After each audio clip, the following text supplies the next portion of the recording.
Hello, என்ன பண்ற?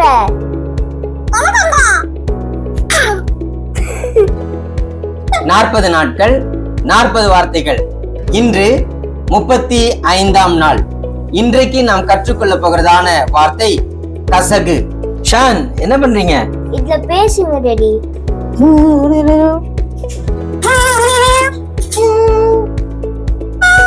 Daddy, நீங்க முடங்குறீங்க டாடி.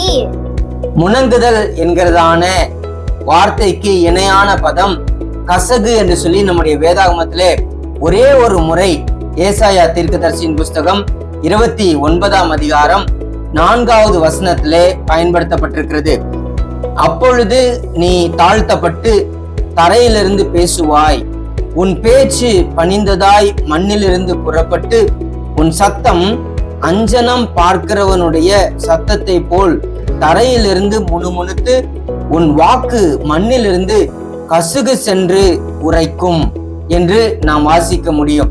ஏசாயா தீர்க்கதரிசி எருசலேமை குறித்து சொன்னதான நியாய தீர்ப்பின் வார்த்தைகளிலே முக்கியமான ஒரு வார்த்தையாகும்.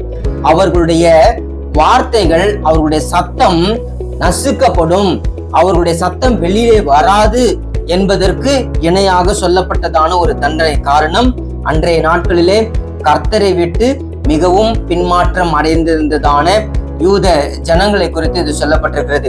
தேவனுடைய பிள்ளைகளே, நம்முடைய வாழ்க்கையிலே சில சூழ்நிலைகளின் நிமித்தமாக நம்முடைய சத்தம் வெளியிலே வராமல் முணங்குவது போல இருக்கலாம். ஆனால் நம்முடைய கர்த்தர் நம்முடைய முணங்குதலையும் கேட்கின்றவராக இருக்கிறார், பதில் தருகின்றவராக இருக்கிறார் என்பதை நாம் உணர்ந்து நம்முடைய ஆவிக்குரிய உன்னதமான பயணத்திலே முன்னேறி செல்ல பரிசுத்த ஆவியானவர் நமக்கு உதவி செய்வாராக. ஆமேன்.